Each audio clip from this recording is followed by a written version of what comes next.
Good morning, girls. We will continue with our class topic जो वस्त्रोपयोगी रेशों के गुण हैं। उसमें 8 गुण हमने जो अनिवार्य गुण थे वो हमने पिछली क्लास में किए थे। अब हम आज करेंगे जो वस्त्रोपयोगी रेशों के अन्य गुण हैं। इसमें सबसे पहला गुण है अवशोषकता यानी एब्जॉर्बेंसी। नमी या आर्द्रता को अवशोषित करने का गुण रेशों में होना अनिवार्य है। वस्त्र प्रयोग के समय गंदे होते रहते हैं, अतः अधिकांश वस्त्रों को रोज धोना होता है। नमी अवशोषक गुण से वस्त्र की पूर्ण रूप से सफाई संभव हो पाती है। जल गंदगी का सर्वश्रेष्ठ घोलक है और जल का वस्त्र की भीतरी रचना तक सहज प्रवेश और निकास होने पर ही वस्त्रों को स्वच्छ रखना संभव है। नमी ग्रहण व नमी युक्त होने का गुण रेशों के अनुकूल है। इसी प्रकार नमी सोखने वाले वस्त्र पसीने को भी आसानी से सोख लेते हैं और त्वचा को स्वच्छता और शीतलता प्रदान करते हैं। इसी प्रकार आर्द्रता को शोषित करने का गुण अनेक प्रकार की परिष्कृति एवं परिसज्जा की विधियों में सहायक होता है। वस्त्रों को रंगना, छपाई करना, कड़ा करने के लिए मान लगाना, ब्लीच करना और अन्य परिष्कृति और परिसज्जाओं के लिए वस्त्र में जल को अवशोषित करने के गुण से ही संभव किया जा सकता है।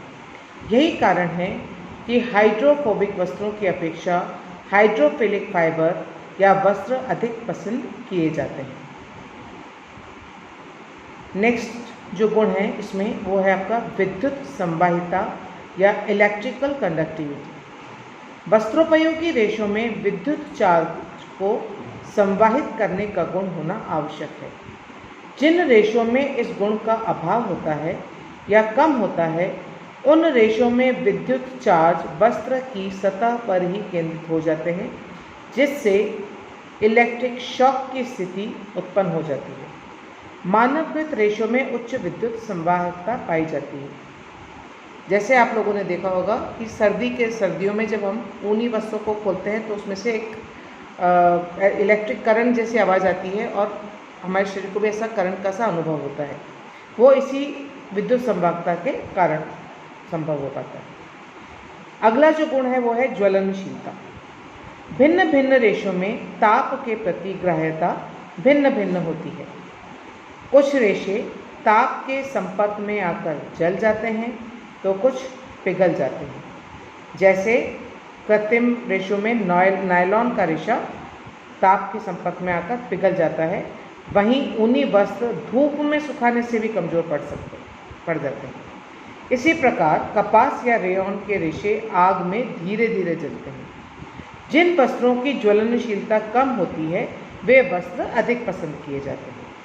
कृत्रिम रेशों में परिसज्जा द्वारा अज्वलनशीलता का गुण विकसित किया जा सकता है।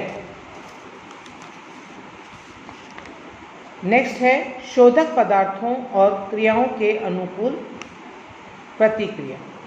वस्त्र उपयोग के दौरान गंदे, धूल मिट्टी लगने, दाग धब्बे आदि लगने के शिकार हो जाते हैं, जिन्हें विभिन्न शोधक पदार्थों द्वारा साफ किया जाता है।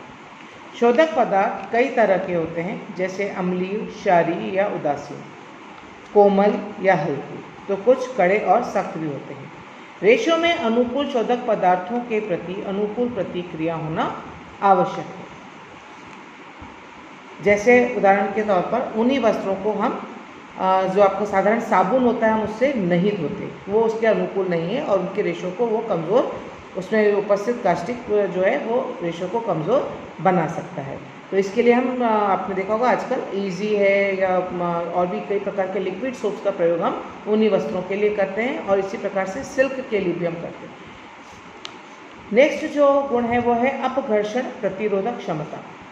रेशों का महत्वपूर्ण भौतिक गुण है। ये रेशे की घिसावट या रगड़ का सामना करने की क्षमता है। जिन रेशों में इस गुण का अभाव होता है वे शीघ्र टूट जाते हैं। रगड़ या घिसावट के कारण कृत्रिम वस्त्रों पर गुठलियाँ सी या गांठें सी बन जाती हैं। वस्त्रोपयोगी रेशों में वे ही रेशे उत्तम माने जाते हैं जिनमें घिसावट का सामना करने का गुण हो, क्योंकि वस्त्रों को विभिन्न प्रकार से उपयोग किया जाता है जिसमें रगड़ लगना या घर्षण होना स्वाभाविक है। नेक्स्ट कैरेक्टरिस्टिक्स है घनत्व, डेंसिटी। वस्त्रों का वजन उनके घनत्व पर भी निर्भर करता है। जिन रेशों का घनत्व अधिक होता है वे अधिकांशतः गर्म भी होते हैं या गर्माहट प्रदान करते हैं। रेशम और नायलॉन का रेशा कम घनत्व का होता है, वहीं शीशे या एस्बेस्टॉस के वस्त्र अधिक घनत्व वाले होते हैं। वे ही वस्त्र लोकप्रिय होते हैं जब वे कम वजन के होते हुए भी अधिक गर्माहट प्रदान करें, जैसे ऊनी वस्त्र।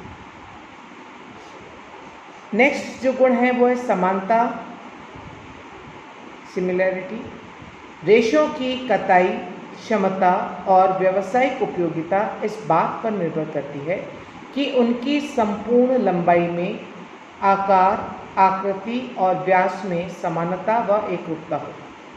प्राकृतिक रेशे इस दृष्टि से विविध रूप के होते हैं, किंतु इनकी छँटनी की जाती है।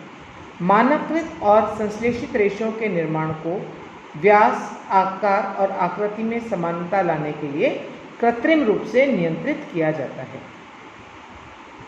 अगला गुण है रासायनिक, वातावरणीय अवस्था और जीवाणुओं के लिए प्रतिरोध। वस्त्रों के प्रयोग और देखभाल के दृष्टिकोण से उनसे कार्य संपादन का निर्धारण करने के लिए रेशों में कुछ अन्य गुणों का होना अनिवार्य है, जैसे प्रज्वलन संबंधी विशेषताएं, रसायनों के प्रति प्रतिक्रिया, उच्च, मध्यम व निम्न ताप पर उनका व्यवहार, वातावरणीय अवस्थाओं का प्रभाव और जीवाणुओं का प्रभाव। ये विशेषताएं यदि अनुकूल होती हैं तो रेशे स्वतः ही वस्त्रोपयोगी हो जाते हैं। नेक्स्ट है ताप का प्रभाव और दाह्यता। सभी वस्त्रों को ताप का सामना प्रायः करना होता है। जो रेशे ताप से अप्रभावित रहते हैं और जो अदाह्य होते हैं उन्हीं का प्रयोग वस्त्र निर्माण में किया जाता है। प्रेस, आयरन, ड्रायर आदि में ताप से वस्त्रों का संपर्क होता है। ताप से होने वाली प्रतिक्रिया उनके रासायनिक संगठन पर निर्भर करती है। कृत्रिम रेशों पर अगेन कृत्रिम विधि या परिसज्जा द्वारा इस गुण को उत्पन्न किया जा सकता है। प्राकृतिक रेशों का तो जो गुण है वो वही रहता है, लेकिन कृत्रिम रेशों में हम परिसज्जा और परिष्कृति के द्वारा जो भी हमको गुण चाहिए वो हम उसमें उत्पन्न कर सकते हैं। नेक्स्ट गुण है गर्माहट। जिन रेशों के बीच में रिक्त स्थानों में हवा उपस्थित होती है उन रेशों से बने वस्त्र गर्माहट देते हैं।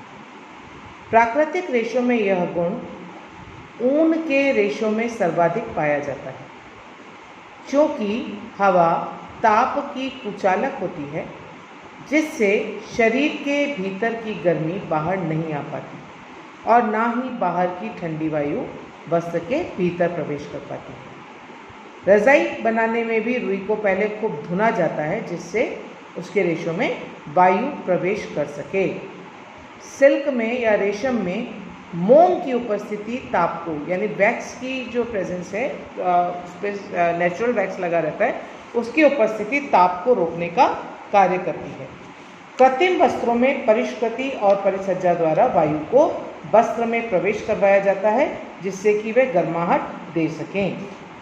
और लास्ट गुण है इसमें कीट और जीवाणुओं का प्रभाव। जो रेशे कीट, फफूंदी और सूक्ष्म जीव से प्रभावित नहीं होते वे ही वस्त्रोपयोग के लिए अनुकूल माने जाते हैं। कपास, ऊन, लिनन, जूट आदि जो कि प्राकृतिक रेशे हैं वे शीघ्र ही जीवाणुओं के आक्रमण से प्रभावित हो जाते हैं और कमज़ोर होकर नष्ट हो जाते हैं।